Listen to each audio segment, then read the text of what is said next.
ప్రభువైన రక్షకుడైన యేసుక్రీస్తు అతి పరిశుద్ధ నామములో మీ అందరికీ హృదయపూర్వకమైన వందనాలు తెలియపరుస్తున్నాను. ఈరోజు దేవుని యొక్క వాక్యం మనం చదువుకుందాం. లూకా సువార్త 9వ అధ్యాయము 62వ వచనం చదువుకుందాం. యేసు నా గడ్డ మీద చెయ్యి పెట్టి వెనక తట్టు చూచు వాడెవడను దేవుని రాజ్యమునకు పాత్రుడు కానని వానితో చెప్పాను. ప్రార్థన చేసుకుందాం. మహాపరిశుద్ధుడైన మా తండ్రి, ప్రేమగల నా ప్రభువా, మరలా ఈ దినాన ఈ రోజున నీ యొక్క వాక్యములను వినడానికి నా తండ్రి, నీ యొక్క వాక్యములను ఆలకించడానికి, నీ యొక్క యవాక్యములను నా తండ్రి మరి విని ఆలకించి గ్రహింప చేయడానికి నా తండ్రి మాకు ఈ యొక్క సమయాన్ని ఇచ్చినందుకు వేలాది వందనాలు స్తోత్రం నా ప్రభువా. ఈరోజు ఈ దినమన నా తండ్రి నీ యొక్క వాక్యం ఏదైతే మాకు తెలియపరుస్తుందో, ఏదైతే నా తండ్రి మరి బోధిస్తుందో, ఏదైతే నా తండ్రి తెలియపరుస్తుందో ఆ యొక్క వాక్యాన్ని విని నా తండ్రి ఆలకించి నా ప్రభువా వాక్యమైన మర్మాలను సత్యాలను నా తండ్రి మేము తెలుసుకుని అర్థమైన రీతిలో నా తండ్రి మేము జీవించే భాగ్యం దాయిచ్చేయమని మా రక్షకుడైన యేసుక్రీస్తు అతి పరిశుద్ధ నామములో ప్రార్థన చేసి అడిగి పెడుతున్న తండ్రి, ఆమేన్. ప్రియులారా, ఈరోజు దేవుని యొక్క వాక్య సందేశము మనకేమీ తెలియపరుస్తుందంటే దేవుని రాజ్యమునకు పాత్రుడు. దేవుని రాజ్యమునకు పాత్రుడు అన్నమాట. అంటే మనం దేవుని యొక్క రాజ్యంలో ప్రవేశించాలి అంటే మనకు దానికి మన పాత్రుడై ఉండాలి, దానికి మన అర్హత కలిగి ఉండాలి. దేవుని యొక్క రాజ్యం మనం ప్రవేశించాలంటే ఆ అర్హత కలిగి ఉంటేనే మనం ప్రవేశిస్తాం. దేవుని యొక్క రాజ్యంలో ప్రవేశించాలంటే ఆ యొక్క అర్హత కలిగి మరి ఒక పాత్రుడుగా మనం జీవించగలిగితేనే దేవుని యొక్క రాజ్యంలో ప్రవేశిస్తాం, లేకపోతే ప్రవేశించలేం. ప్రియులారా, కొన్ని హాస్పిటల్లో కానీ, కొన్ని బ్యాంకుల్లో కానీ, కొన్ని పెద్ద పెద్ద ఆఫీసుల్లో కానీ మనం ఆ యొక్క ఆఫీసు లోపలికి వెళ్ళాలంటే ఐడెంటిటీ కార్డు అనేది ఉండాలన్నమాట. ఈ యొక్క ఐడెంటిటీ కార్డు ఉంటేనే వాళ్ళు మన లోపలికి వెళ్ళనిస్తారు, లేకపోతే ఎవరిని కూడా వెళ్ళనివ్వరు. పెద్ద పెద్ద హాస్పిటల్లో ఒక పేషెంట్ చూసుకోవడం ఇంకొకరికి మాత్రమే కార్డులు ఇస్తారు. ఎవరైతే ఆ యొక్క కార్డును కలిగి ఉంటారో ఆ కార్డు వాళ్ళే పేషెంట్ను చూస్తాకి వెళతారు, ఇంకా వేరే వాళ్ళు ఎవరు కూడా వెళ్ళరు. అదేవిధంగా మన యొక్క సమాజంలో కానీ, జీవించే ప్లేస్లో కానీ, ప్రాంతంలో కానీ మనకు ఒక రేషన్ కార్డు ఉంటేనే గవర్నమెంట్ వాళ్ళు మనకు బియ్యం ఇస్తారు. రేషన్ కార్డు ఉంటేనే గవర్నమెంట్ వాళ్ళు మనకు సరుకులు ఇస్తారు. అంటే రేషన్ కార్డు ఉంటేనే మనం పాత్రులు అనమాట అవి పొందుకోవటానికి, లేకపోతే పొందలేం. ఒక ఓటు కార్డు ఉంటేనే మనం ఓటు వేయటానికి అర్హత ఉంటుంది, లేకపోతే మనకు అర్హత ఉండదు. అదేవిధంగా మనం ఒక ఆధార్ కార్డు కలిగి ఉంటేనే మనం ఒక భారతీయులు అని అర్హత కలిగి ఉంటాము, అర్హులుగా మనం జీవిస్తాం, లేకపోతే జీవించాం అన్నమాట. మరి ఇతర దేశస్తులు మన దేశం రావాలంటే వాళ్ళు ఒక వీసాని తీసుకోవాలన్నమాట. పాస్పోర్ట్ అప్లై చేసి వీసా తీసుకుంటేనే వాళ్ళు మన దేశానికి రావడానికి అర్హులు అవుతారు, అర్హత కలిగి ఉంటారు, లేకపోతే కలిగి ఉంటారు. మనము కూడా ఇతర దేశాలు వెళ్ళాలంటే మరి మనము కూడా పాస్పోర్ట్ తీసుకుని వీసా తీసుకుని ఇతర దేశాలు వెళ్ళాలి, లేకపోతే మనల్ని ఎవరు కూడా పంపరు. అదేవిధంగా ఒక ట్రైన్లో కానీ, ఒక బస్సులో కానీ మనం ప్రయాణం చేస్తున్నప్పుడు మరి ఒక టికెట్ తీసుకుంటేనే మన అర్హత కలిగి ఉంటాము ఆ యొక్క బస్సులో కానీ, ఆ యొక్క ట్రైన్లో కానీ, లేదా ఒక ఫ్లైట్లో కానీ ప్రయాణం చేయడానికి. ప్రియులారా, ఇవన్నీ కూడా ఈలోక అర్హతలు అన్నమాట. ఈలోక అర్హతలు ఈలోక డబ్బులతో సంపాదించుకునే అర్హతలు అన్నమాట. కానీ దేవుని యొక్క రాజ్యములో ఒక అర్హత పొందాలంటే, దేవుని యొక్క రాజ్యములో ఒక పాత్రుడు కావాలంటే, దేవుని యొక్క రాజ్యములో మనం ప్రవేశించాలంటే మనకు కూడా అర్హత అనేది ఉండాలి. బాప్టిజం తీసుకున్నంత మాత్రాన మనం దేవుని రాజ్యంలో అర్హత పొందామని మనం అనుకోకూడదు.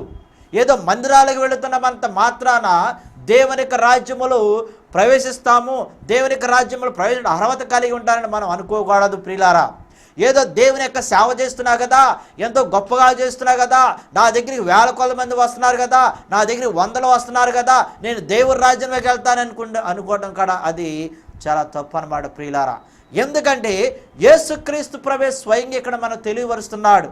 ఎందుకంటే యేసుక్రీస్తు ప్రభు ఇక్కడ మనకి ఆయన బోధిస్తున్నాడు. ఏమని బోధిస్తున్నాడంటే, ఎవరైతే నా గడ్డ మీద చెయ్యి పెట్టి వెనక తట్టకుండా చూచువాడే నా యొక్క రాజ్యంలోనికి పాత్రుడు. ఎవడైనా అన్నాడు. ప్రియులారా, ఇక్కడ ఎవడైనా సరే నా గడ్డ మీద చెయ్యి పట్టి వెనక తట్టకుండా ముందు చూసేవాడు అంటే దేవుని యొక్క రాజ్యంలో ప్రవేశించడానికి, దేవుని యొక్క రాజ్యంలో అర్హత కలగడానికి, దేవుని యొక్క రాజ్యంలో ఉండటానికి చూచేవాడే పరలోక రాజ్యంలో ప్రవేశిస్తాడు, కానీ ఇంకా వేరే వాళ్ళు ఎవరు కూడా ప్రవేశించారని యేసుక్రీస్తు ప్రభు చక్కగా ఈ యొక్క మాట చెప్తున్నాడు. ఎందుకని యేసుక్రీస్తు ప్రభు యొక్క మాట చెప్పుచున్నాడు? ఎందుకని యేసుక్రీస్తు ప్రభు యొక్క మాట చెప్పి ఉన్నాడంటే, ఆయన దగ్గరికి 3 వ్యక్తులు వచ్చారు ప్రియులారా. 3 వ్యక్తులు 3 ఆలోచనలతో వచ్చారు. 3 వ్యక్తులు 3 యొక్క తలంపులతో వచ్చారు. 3 వ్యక్తులు 3 మరి ప్రవక్తనలతో వచ్చారన్నమాట. మొదటివాడు యేసుక్రీస్తు ప్రభు దగ్గరికి ఎలా వచ్చాడంటే, ప్రభువా నువ్వు ఎక్కడికి వెళ్ళినా సరే నేను అక్కడికే వస్తానని ఒకడు వచ్చాడు. మరొకడు ఏ విధంగా వచ్చాడు అంటే, మా ప్రభువా నేను నిన్ను వెంబడించేదను, నీ వెనకాల వస్తాను, కానీ ఇంటి దగ్గర వాళ్ళకి చెప్పి వస్తానని మరొకడు వచ్చాడు. ఇంకొకడైతే ఎలా వచ్చాడంటే, వాడు రాకుండానే యేసుక్రీస్తు ప్రభు వాడిని పిలిచాడు అనమాట. ఏ విధంగా పిలిచాడంటే, నువ్వు నన్ను వెంబడించుము, పరలోక రాజ్యములోనికి ప్రవేశించడానికి, పరలోక రాజ్యము గురించి బోధించడానికి నన్ను వెంబడించమని యేసుక్రీస్తు ప్రభు స్వయంగా మరొకడు చెప్పాడు. ఈ యొక్క 3 వ్యక్తులు 3 యొక్క తలంపులతోనూ 3 యొక్క ఆలోచనలతోనూ వచ్చారు యేసుక్రీస్తు ప్రభు దగ్గరికి. ఒకడు మాత్రము యేసుక్రీస్తు ప్రభు స్వయంగా వాడిని పిలిచాడు, కానీ వాడు యేసుక్రీస్తు ప్రభు యొక్క మాట ఆలకించలేదు ప్రియులారా. అందుకని 3 వ్యక్తులకి 3 సమాధానాలు యేసుక్రీస్తు ప్రభు చెప్పి చివరగా ఏమని చెబుతున్నాడంటే, నాగట మీద చెయ్యి పెట్టి వెనక తట్టు చూచు వాడెవడను దేవుని యొక్క రాజ్యం. నాగట మీద అంటే క్రీస్తు ప్రభు యొక్క శిలువ అన్నమాట. ఆ యొక్క శిల మీద చేయబట్టి ఎవరైనా సరే వెనక చూసి, వెనకంటే ఈ యొక్క లోకం అనమాట, వెనకంటే ఇక లోక వ్యామోహం అనమాట, వెనకంటే ఇక లోక వ్యసనాలు అనమాట, వెనకంటే ఇక లోకములో ఉన్నటువంటి అన్నీ కూడా అనమాట. అందుకని యేసుక్రీస్తు ప్రభు లోకాన్ని వెనకబెట్టాడు, దేవుని యొక్క రాజ్యాన్ని ముందు పెట్టాడు ప్రియులారా. హల్లెలూయా, హల్లెలూయా. అందుకని మనము ఎటు చూడాలంటే క్రీస్తు ప్రభు యొక్క రాజ్యం వైపు చూడాలి, కానీ లోకం వైపు చూడకూడదు, లోకం వెనక వైపు చూడకూడదు ప్రియులారా. నాగట మీద అంటే, నాగట అంటే క్రీస్తు ప్రభు యొక్క సెలవు అనమాట. సెలవుకు కూడినటువంటి శ్రమలు అనమాట, సెలవుతో కూడిన బాధలు అన్నమాట, సెలవుతో కూడిన ఇబ్బందులు అనమాట, సెలవుతో కూడినటువంటి ఇక్కటులు అనమాట. ఆ యొక్క శిలువ మీద చేయి పెట్టి, ఆ యొక్క శిలువను మోసుకుని, ఆ యొక్క శిలువను భుజల మీద పెట్టుకుని వెనక తట్టువాడు, వెనక చూసేవాడు ఎవరు కూడా దేవునికి రాజ్యములో ప్రవేశింపడు, పాత్రుడు కాదు, అర్హుడు కాదని యేసుక్రీస్తు ప్రభు స్పష్టంగా తెలియపరుస్తున్నాడు. లోకాసు సువార్త 9:57 నుంచి మనం చదువుకుందాం. వారు మార్గమును వెళ్ళుచుండగా ఒకడు నీవెక్కడికి వెళ్ళినను నీ వెంట వచ్చేదనని ఆయనతో చెప్పాను. యేసుక్రీస్తు ప్రభు దగ్గరికి ఒక వ్యక్తి వచ్చి, ప్రభువా నువ్వు ఎక్కడికి వెళ్ళినా సరే, నువ్వు పరలోక రాజ్యంలోకి వెళ్ళినా సరే, లేదా సముద్రం మీద ప్రయాణం చేసినా సరే, లేదా కొండల దగ్గరికి వెళ్ళినా సరే, లేకపోతే ఎక్కడికి వెళ్ళినా సరే అక్కడికి నేను వచ్చేస్తాను ప్రభు అని ఒక వ్యక్తి యేసుక్రీస్తు ప్రభు దగ్గరికి వచ్చి చెప్పినాడు. అందుకు యేసుక్రీస్తు ప్రభు ఏమన్నాడంటే, యేసు నక్కలకు బొరియలను ఆకాశ పక్షులకు నివాసములు కలవన్నాడు ప్రియులరా. నక్కలకేమో బొరియలకు ఉన్నవి, ఆకాశ పక్షులకేమో గూళ్ళు ఉన్నవి, నివాస స్థలములు ఉన్నవి, కానీ మనిషి కుమారుడికి తలదాచుకోవడానికి ఇంతైన స్థలం లేదు ఈ లోకంలో, కాకపోతే పరలోక రాజ్యములో స్థలం ఉంది అని యేసుక్రీస్తు ప్రభు తెలియపరుస్తున్నాడు. ఈ లోకంలో మనిషి కుమారుడికి ఎటువంటి స్థలము లేదు, ఎటువంటి మరి నివాసము లేదు, కానీ ఆ నివాసం ఎక్కడుందంటే, ఆ యొక్క స్థలం ఎక్కడుందంటే పరలోక రాజ్యంలో ఉంది. ఆ యొక్క పరలోక రాజ్యము నివాస స్థలాన్ని పొందడానికి నేను అర్హుడిని, పరలోక రాజ్యములో ప్రవేశించడానికి నేను పాత్రుని అని యేసుక్రీస్తు ప్రభు స్వయంగా తన గురించి తానే ఒక వ్యక్తికి తెలియపరుస్తున్నాడు అన్నమాట. అందుకని ఈ యొక్క మాట పదే చెప్తున్నాడు. ఏమనంటే, నక్కలకు బొరియలను ఆకాశ పక్షులకు నివాసములు కలవు, కానీ మనిషి కుమారుడికి తలదాచుకునే స్థలము లేదు అన్నాడు. ఎక్కడ స్థలము లేదండి? ఈ లోకంలో స్థలము లేదు. ఎక్కడ నివాసం లేదండి? ఈ లోకంలో నివాసం లేదు. ఈ లోక నివాసము శాశ్వతమైనది కాదు, ఈ లోక స్థలము శాశ్వతమైనది కాదు. ఇది ఎప్పుడైనా సరే మాయమైపోతాయి. ఈ యొక్క లోక స్థలం ఎప్పుడైనా సరే మడిలో కలిసిపోతాయి. మనకు నివాసమైన స్థలం పరలోకంలో ఉంది. ఆ యొక్క పరలోకంలోనే మనం నివాసమైన స్థలంలోకి ప్రవేశించాలి. శాశ్వతమైన స్థలం అదే మనకి అని యేసుక్రీస్తు ప్రభు ఒక వ్యక్తికి స్పష్టంగాను స్వయంగాను చెబుతున్నాడు అన్నమాట. అందుకని యేసుక్రీస్తు ప్రభు కూడా తన యొక్క శిష్యులు చెప్పాడు, నేను మీకన్నా ముందు వెళుతున్నాను, ఎందుకంటే అనేకమైన నివాస స్థలాలు నా తండ్రి దగ్గర ఏర్పాటు చేయడానికి అన్నప్పుడు ఈ లోకమైన నివాస స్థలాలు కాదు, ఈ లోకంలో నివాస స్థలాలు ఏర్పాటు చేయడానికి నేను వచ్చానని యేసుక్రీస్తు ప్రభు ఎక్కడ కూడా బైబిల్ గ్రంథంలో తెలియపరచలేదు ప్రియులారా. ఆకాశ పక్షులకి గూళ్ళు ఉన్నవి, మరి నక్కలకు బొరియలు ఉన్నాయి కానీ మనిషి కుమారుడికి తలదాచుకోవడానికి చిన్న స్థలమైన లేదని స్వయంగా శిష్యులు చెప్పాడు. ఎవరైతే ఆయన దగ్గరికి వచ్చాడో వాళ్ళకి కూడా చెప్పాడు ప్రియులారా. అందుకని యేసుక్రీస్తు ప్రభు తన యొక్క శిష్యులకు కూడా చెప్పినాడు, ఏమిటంటే నేను మీకన్నా ముందు వెళుతున్నాను, ఎందుకంటే మీ అందరికీ నివాస స్థలాలు నా యొక్క తండ్రి దగ్గర ఏర్పాటు చేయడానికి, నా తండ్రి దగ్గర సిద్ధపరచడానికి అన్నాడు ప్రియులారా. అంటే ఎవరైతే పరలోక రాజ్యంలో ప్రవేశించే అర్హత కలిగి ఉంటారో, ఎవరైతే పరలోక రాజ్యంలో ప్రవేశించడం పాత్రులుగా ఉంటారో వాళ్ళకే నివాస స్థలాలు పరలోక రాజ్యంలో ఉన్నాయి. ఈ లోకంలో ఏవి ఉండవన్నమాట. ఈ లోకంలో గాలి వచ్చినా, దుమ్ము వచ్చినా, తుఫానులు వచ్చినా, సునామీలు వచ్చినా సరే ఈ యొక్క నివాస స్థలాలన్నీ కూడా పడిపోతాయి. భూకంపాలు వచ్చినా సరే ఈ యొక్క నివాస స్థలాన్ని కూడా నాశనం అయిపోతాయి. కానీ పరలోకములో ఉన్నటువంటి నివాస స్థలము శాశ్వతమైనది, పరలోక రాజ్యంలో ఉన్నటువంటి స్థలము శాశ్వతమైనది. మనం అందరం కూడా దేనికి పాత్రుడుగా మనం జీవించాలంటే పరలోక రాజ్యములో నివాస స్థలానికి శాశ్వతంగా జీవించాలన్నమాట. ఈరోజు నేను ఈ యొక్క వాక్యం చెప్పే ముందు ఒక సహోదరుని కలిస్తే సడన్గా పలకరించాను, మిమ్మల్ని ఎక్కడో చూసినట్టుందని. ఆ సహోదరుడు అవును పలానాసారి చూశారు, నవ్వు మీ నాన్నగారు అని గుర్తుకు రాగానే వెంటనే కార్డు మీద ఉన్నటువంటి ఆ నాన్నగారు ఫోటో చూపించాడు. ఏంటనంటే మా నాన్నగారు ఈ నెల 13వ తారీఖున హార్ట్ అటాక్ వచ్చి చనిపోయాడని కన్నీటితో బాధపడ్డాడు ప్రియులారా. ఆ నాన్నగారు ఇంజనీర్, అనేకమైన నివాస స్థలాలు, అనేకమైన బిల్డింగులు కట్టాడు, అనేకమైన చర్చిలు కట్టాడు. కానీ ఏ చర్చిలో నివాసం లేడు, ఏ చర్చిలో కూడా సంచరించాల, ఏ చర్చిలో కూడా ఉండలేదు ప్రియులారా. ఈ లోక నివాస స్థలాన్ని వదిలేసి పరలోక నివాస స్థలం కోసం వెళ్ళిపోయాడు ప్రియులారా. చూడండి, కుర్రవాడు చాలా బాధపడ్డాడు, ఎవరికీ చెప్పలేదండి, హార్ట్ అటాక్ వచ్చింది, సడన్గా చనిపోయాడు, మేము షాక్ అయిపోయాం అన్నాడు ప్రియులారా. కాబట్టి నేను ఆ ఇంజనీర్ని కలిసినప్పుడు మా యొక్క చర్చికి, మా యొక్క చిల్డ్రన్ కేర్ సెంటర్కి ప్లాన్ చేసినప్పుడు ఆయన చాలా బాగా నాతో మాట్లాడాడు. దేవుని నమ్ముకున్నాడు, కొత్తగా దేవుని నమ్ముకున్నాడు, అనేక ప్రాంతాలకు వెళ్ళాడు, ఈ యొక్క చర్చిలను, మందిరాలు, తర్వాత అనేకమైన బిల్డింగులు కట్టడానికి. అయినప్పటికీ కూడా మరి ఈ లోకంలో అతడు జీవించలేదు, అనుకోకుండా హార్ట్ అటాక్ వచ్చి చనిపోయాడు ప్రియులారా. ఈ లోక నివాస స్థలాలు పర్మనెంట్ కాదు, ఈ లోక నివాస స్థలాలు శాశ్వతమైన కాదు. మనకు ఒకే ఒక నివాస స్థలము, అదే పరలోక రాజ్యం అన్నమాట. అందుకని యేసుక్రీస్తు ప్రభు ఇక్కడ తెలియపరుస్తున్నాడు, ఏమంటే ఈ యొక్క నివాస స్థలాలు ఈ లోకానికి చెందినవి అని చెప్తున్నాడు. తర్వాత ఆయన మరి ఒక్కరితో నా వెంట రమ్మని చెప్పాడు ప్రియులరా. ఒక వ్యక్తి యేసుక్రీస్తు ప్రభు దగ్గరికి వచ్చి ప్రభా నేను వెంబడించేదను, ప్రభా నువ్వు ఎక్కడికి వెళ్ళి అక్కడికి వస్తానని అన్నాడు. ఇంకొక వ్యక్తి అయితే యేసుక్రీస్తు ప్రభు ఆ యొక్క వ్యక్తిని పిలిచాడు, ఎందుకంటే వాడు పరలోక రాజ్యం గురించి ప్రకటించాలని. కానీ ఆ యొక్క పరలోక రాజ్యం ప్రకటించాలని యేసుక్రీస్తు పిలిచాడు, దానిని తిరస్కరించాలి. అందుకని యేసుక్రీస్తు ప్రభు చెప్తున్నాడు ఇక్కడ ఏమనంటే, మృతులు తమ మృతులను పాద పెట్టుకొని నీవు వెళ్ళి దేవుని రాజ్యమును ప్రకటించమని అంటున్నాడు ప్రియులారా. అంటే దేవుని యొక్క రాజ్యములో ప్రవేశించడానికి, దేవుని యొక్క రాజ్యములో అర్హత పొందడానికి, దేవుని యొక్క రాజ్యం గురించి నువ్వు బోధించు అనేక మందికి అని ఒక వ్యక్తిని యేసుక్రీస్తు ప్రభు పిలిస్తే ఆ యొక్క వ్యక్తి ఏం చేస్తున్నాడంటే తిరస్కరించాడనమాట.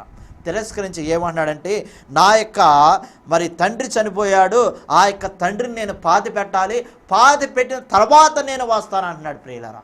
అప్పుడు యేసుక్రీస్తు ప్రభు ఏమంటున్నాడంటే, మృతులు తమ మృతులను పాతి పెట్టుకొని నిమ్మన్నాడు. అంటే ఎవరైతే మరణించారో వేరే వాళ్ళు పాతి పెడతారు, నువ్వు దేవుని యొక్క రాజ్యంను ప్రకటించడానికి పిలువబడ్డావు కాబట్టి నువ్వు ఈ పని చెయ్యి, ఆ పని నువ్వు చెయ్యొద్దు అంటున్నాడు ప్రియులారా.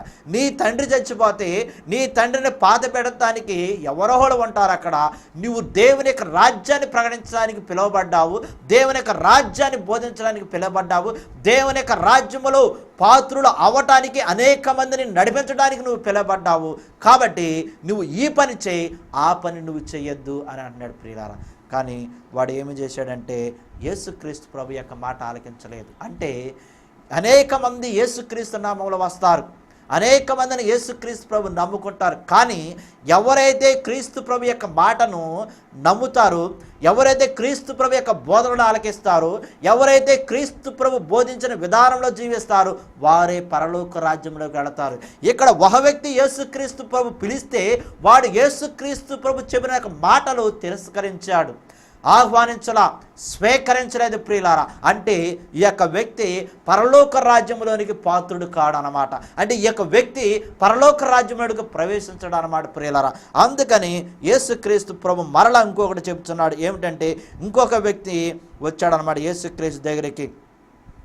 వచ్చి ఏమన్నాడు, ప్రభువా నీ వెంట వచ్చేదను కానీ నా ఇంటనున్న వారి యొద్ద సెలవు తీసుకుని వచ్చుటకు మొదట నాకు సెలవేమని అడిగాడు ప్రియులారా. ఇంకొక వ్యక్తి యేసుక్రీస్తు ప్రభు దగ్గరికి వచ్చి, ప్రభా నేను నిన్ను వెంబడిస్తాను, పరలోక రాజ్యంలో ప్రవేశించడానికి నేను పాత్రుడుగా అవుతాను, పరలోక రాజ్యంలో ప్రయోజనం నేను అర్హత పొందుతాను, అనేక మందిని కూడా పరలోక రాజ్యంలోకి నడిపిస్తాను ప్రభా.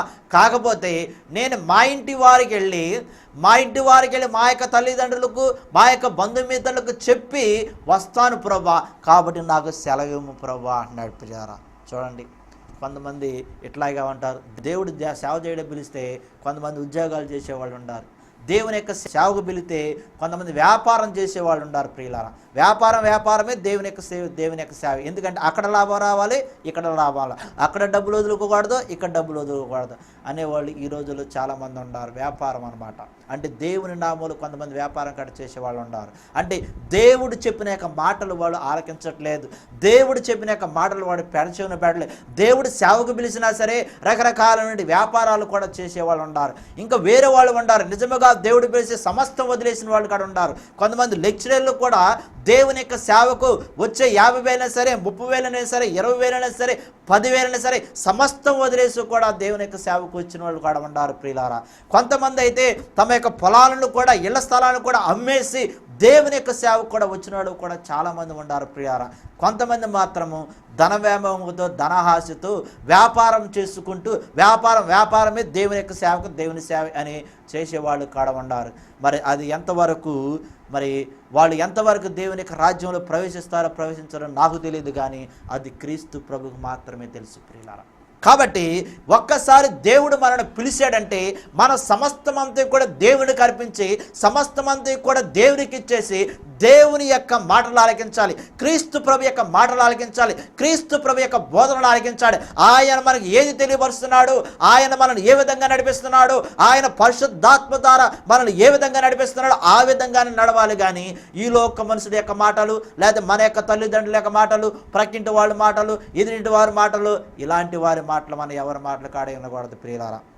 ఒకసారి నేను పరిచర్యకు వచ్చే ముందు కొంతమంది అనేవాళ్ళు, నీకు గ్రాండ్ ఫాదర్ ఉన్నాడా అని, స్పిరిచువల్ ఫాదర్ అంటారంట, ఆత్మీయ ఫాదర్ కోసం నేను ఒక సంవత్సరం మొత్తం వెతికాను. కొంతమంది దగ్గరికి వెళ్తే వాళ్ళు మరి నాకు అనిపించాల, ఆత్మీయ ఫాదర్లన్నీ వాళ్ళు ఎవరు అనిపించరా నాకు. నేను అప్పుడు అనుకున్నాను, ఈ లోకంలో నాకు ఆత్మీయ ఫాదర్లు ఎవరు లేరు, ఆత్మీయ తండ్రి ఎవరు లేరు, ఒకే ఒక ఆత్మీయ తండ్రి, ఆయన యేసుక్రీస్తు ప్రభు. ఆయన ఏ విధంగా అయితే నడిపిస్తాడు, ఏ విధంగా అయితే నన్ను నడిపిస్తాడో తన యొక్క సువార్త, ఆ విధంగా నేను వెళ్తాను అనుకున్నాను. ఇప్పటి వరకే నాకు ఆత్మీయ తండ్రి కానీ ఎవరు కూడా లేరు ప్రియులారా. ఈ రోజుల్లో కొంతమంది ఆత్మీయ తండ్రులు కూడా తప్పుద్రోవ పట్టించే వాళ్ళు కూడా చాలామంది ఉన్నారు ప్రియులారా. వారి యొక్క స్వలాభాల కోసము, వాళ్ళ యొక్క ఇష్టానుసారం కోసము, వారి యొక్క కోరికలతో వేరే వాళ్ళని పెడద్రోవ పట్టించే వాళ్ళు కూడా ఈ రోజుల్లో చాలామంది ఉన్నారు ప్రియులారా. కాబట్టి ఈ లోకములో మనకు ఆత్మీయ తండ్రులు కాదు కావాల్సింది, పరలోకములో మనకు ఒక ఆత్మీయ తండ్రి ఉన్నాడు, ఆయనే మనకు కావాలి. ఆయన మనల్ని సరైన విధంగా, సరైన మార్గం ఉన్నాడు. అందుకని యేసుక్రీస్తు ప్రభు చెప్పాడు, ఏమనంటే నేనే మార్గమును, సత్యమును, జీవమును అని అన్నాడు ప్రియులారా. ఆయన మార్గంలో మనం నడిపించాలి. ఎప్పుడైతే ఆయన మార్గంలో మనం నడిచామో ఆయన మన మార్గాన్ని చూపిస్తాడు. ఎప్పుడైతే ఆయన యొక్క సత్యవాక్కులు మనం తెలుసుకుంటామో మనకి ఈ లోకములు ఏ విధంగా జీవించాలో సత్యాలను బోధిస్తాడు. ఎప్పుడైతే ఆయన యొక్క జీవాన్ని పొంది మనం జీవిస్తామో అప్పుడు యేసుక్రీస్తు ప్రభు తన యొక్క జీవాన్ని మనకిచ్చి ఈ లోకంలో మనం జీవించే వాళ్ళకి చేసి పరలోక రాజ్యంలో అర్హత పొందడానికి, మన అర్హులుగా పొందడానికి ఆయన సహాయపడతాడు ప్రియులు. కాబట్టి ఈ లోక మనుషుల మాటలు మనం ఆలకించకూడదు, ఈ లోక తల్లిదండ్రుల యొక్క మాట మనం ఆలకించకూడదు. కొంతమంది కాడ ఉన్నారు, తల్లిదండ్రులు ఏది చెప్తే అదే కాడ చేసేవాళ్ళు కూడా ఈ రోజుల్లో చాలామంది ఉన్నారు ప్రియులు. దేవుని యొక్క సేవకి వెళ్ళి, దేవుని యొక్క సేవ చేస్తూ, దేవుని యొక్క పని చేస్తూ, తల్లిదండ్రులు, బంధుమిత్రులు పక్కన ఏం చేస్తారో ఆ విధంగానే చేసేవాళ్ళు కూడా చాలామంది ఉన్నారు ఈ రోజుల్లో, ఈ తరుణంలో ప్రియులారా. కాబట్టి మనము ఎవరి మాట వినాలి అంటే దేవుని యొక్క మాట వినాలి, క్రీస్తు ప్రభు మాట. తల్లిదండ్రులు మనల్ని సేవకు పిలవలేదు, మన యొక్క ఇరుగు పొరుగు వారు మన సేవలు పిలవలేదు, మన యొక్క ఆత్మీక తండ్రి అనేవాళ్ళు కూడా మనం సేవ పిల్ల. పరలోకం యొక్క తండ్రి మనల్ని సేవకు పిలిచాడు. పరలోక తండ్రి మనల్ని తన విశ్వాసులుగా పిలిచాడు. పరలోక తండ్రి మనల్ని తన యొక్క నమ్మకమైన దాసులుగా మన యొక్క లోకములు ఎంచుకున్నాడు ప్రియుల. అందుకని మనం ఎవరి మీద ఆధారపడాలంటే, ఎవరి మాట వినాలంటే, ఎవరి మాట ఈ లోకం జీవించాలంటే యేసుక్రీస్తు ప్రభు యొక్క మాటే మనం వినాలి. యేసుక్రీస్తు ప్రభు కూడా యొక్క లోకములు ఎవరి మాట వినలేదు ప్రియులరా. తండ్రి మాట ఆలకించాడు, తండ్రి యొక్క చిత్తాన్ని నెరవేర్చాడు, తండ్రి యొక్క మాటను ఆలకించి శిరసా వహించి తన యొక్క జీవితాన్ని అర్పించాడు. ఈ లోకములు పేతురు, యోహాను, యాకోబు, మరి ప్రధానులు కానీ, పిలాతులు కానీ, మరి హేరోదు కానీ ఎవరి మాటలు కూడా యేసుక్రీస్తు ప్రభు వినలేదు ప్రియులారా. తండ్రి మాట ఒక్క మాట ఆలకించాడు. తండ్రి ఏదైతే బయలుపరిచాడో, ఏదైతే తెలియపరిచాడో అదే ఆయన బోధించాడు. నా ఎంతటికి నేను ఏమీ కూడా బోధించలేదని యేసుక్రీస్తు ప్రభు చెబుతున్నాడు ప్రియులారా. నా ఎంతటికి నేను ఏమీ కూడా తండ్రి ఏదైతే నాకు తెలియపరిచాడో, తండ్రి ఏదైతే నేను బోధించాడో అదే బోధించాను, కానీ నా ఎంతటికి నేను ఏమాత్రము కూడా బోధించలేదు, చెప్పలేదని యేసుక్రీస్తు ప్రభు స్వయంగా ఈ యొక్క బైబిల్ గ్రంథం ద్వారా మనకు తెలియపరుస్తున్నాడు ప్రియులారా. కాబట్టి మనం ఎవరి మాట ఆలకించాలంటే క్రీస్తు ప్రభు యొక్క మాట ఆలకించాలి.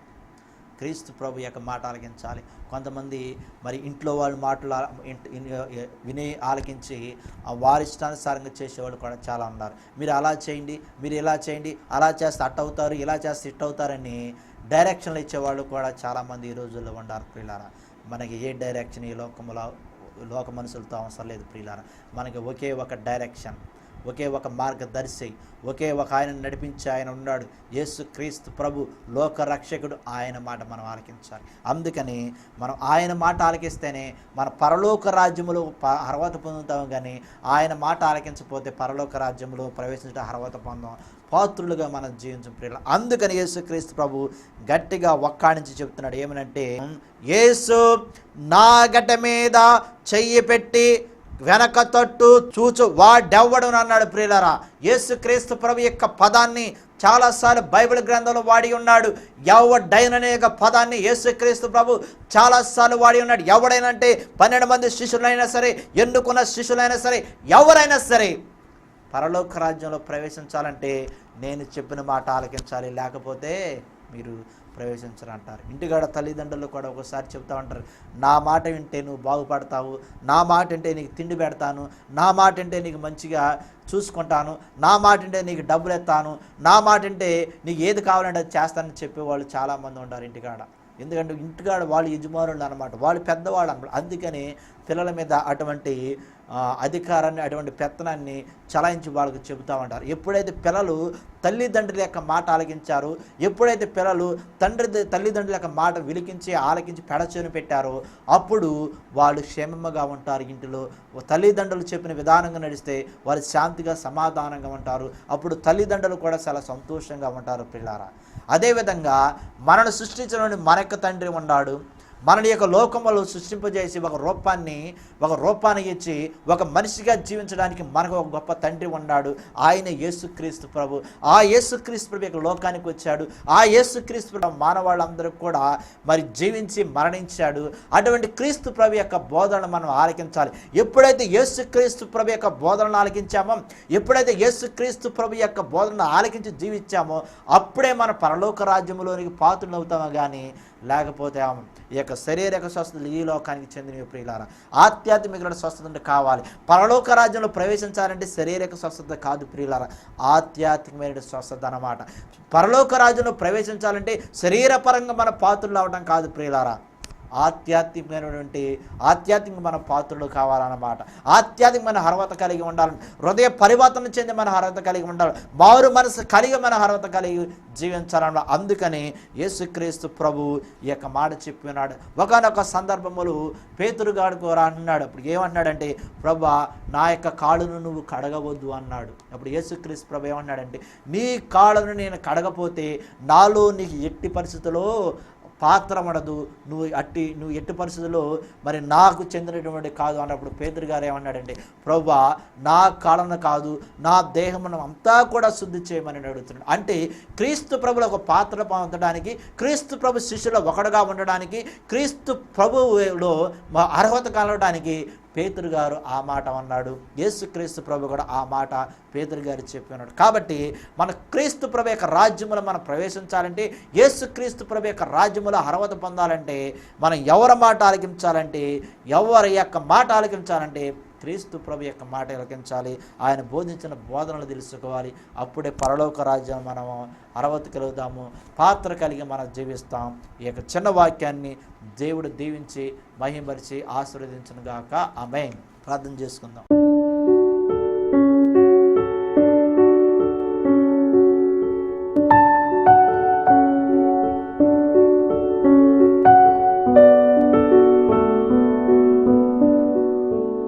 మమ్మల్ని మిక్కిలిగా ప్రేమించిన మా యొక్క పరలోక తండ్రి, నీ ఘనమైన శ్రేష్టమైన నామనికి వేలాది వందనాలు స్తోత్రం. నా ప్రభా, మహిమల దేవ, మహింపరచు, దీవించు, ఆశ్రయించు నా ప్రభా.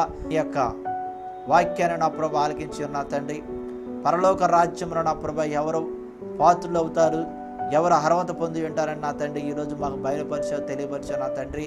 ఇదిగో నా ప్రభా, నా గడ్డ మీద చేయి పట్టి వెనక తట్టు చూచివాడు ఎవడను పరలోక రాజ్యంలో ప్రవేశం చెప్పిన నా ప్రభా. అంటే నా తండ్రి, నువ్వు ఎవరెవరినైతే నా తండ్రి పిలిచావో వాళ్ళు నా ప్రభా నీ యొక్క బోధనను ఆలకించి నా తండ్రి, నీపై శ్వాసం ఉంచి నా తండ్రి జీవిస్తేనే పరలోక రాజ్యంలో ప్రవేశిస్తానని తెలియవచ్చు నా తండ్రి. ఇగో నా ప్రభ వెనక తట్టు అంటే ఈ లోకం వైపు చూడకుండా నా ప్రభ, ఈ లోక క్రియల వైపు చూడకుండా చూచు వాడే పరలోక రాజ్యంలో ప్రవేశిస్తానని చెప్పిన నా ప్రభ. కాబట్టి నా తండ్రి, మేము దినదిన ప్రతిదినము కూడా నా ప్రభ నీ యొక్క బోధనను ఆలకించి నా తండ్రి, నువ్వు ఏదైతే బోధించావో, ఏదైతే తెలియపరిచావు నా తండ్రి, వాటిని విని ఆలకించి నా తండ్రి, మేము పరలోకానికి ప్రవేశించడానికి పాత్రులుగా పరలోక రాజ్యంలో ప్రవేశించడం అర్హత కలిగి జీవించే భాగ్యం దాయిచ్చే నా తండ్రి. ఎవరెవరైతే నా ప్రభు యొక్క ప్రార్థనలు ఏకీపిస్తున్నారో వారిని కూడా దీవించండి, మహింపరచండి నా ప్రభా. దీవించండి, మహింపరచండి, మహింపరచు దేవుడు నేను ప్రభా, స్వస్థపరిచి దేవుడు నేను ప్రభా. ఇదో నా తండ్రి అనారోగ్యంతో బాధపడితే నా తండ్రి, మరి కుటుంబ సమస్యలతో కానీ నా తండ్రి వ్యక్తిగత సమస్యలు కానీ ఎవరైనా బాధపడితే నా ప్రభా వారి నుంచి విడిపించండి. సైతానికి నుంచి, దుష్టకి దురాత్మ నుంచి, సోదరుల నుంచి నా తండ్రి లాయపాచ విడుదల కలొచ్చేమని ప్రార్థన చేస్తున్నా నా తండ్రి. ఎవరెవరైతే నా ప్రభా ప్రార్థన వినపలను అడిగిన వారి గురించి కూడా ప్రార్థన చేస్తున్నా నా తండ్రి. గుడ్డివారు మోగవారు నా తండ్రి, కాళ్ళ నొప్పులతో బాధపడేవారు నా ప్రభా, మోకాళ్ళ నొప్పులతో బాధపడే, నరాల బలహీనతో బాధపడేవారు నా తండ్రి, ఇదో నా గ్యాస్ ట్రబుల్, షుగర్లతో నా తండ్రి అనేకమైన రోగాలతో బాధపడేవారి కోసం కూడా ప్రార్థన చేస్తున్నా తండ్రి.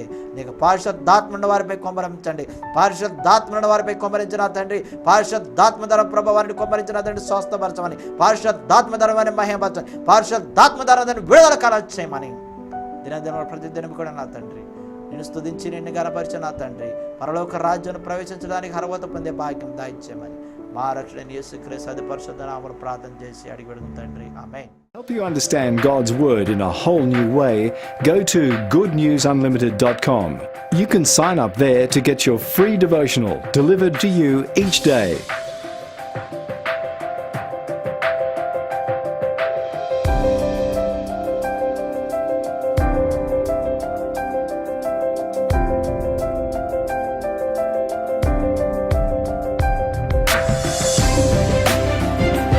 This program has been paid for by the partners and friends of Good News Unlimited. Word spreads fast.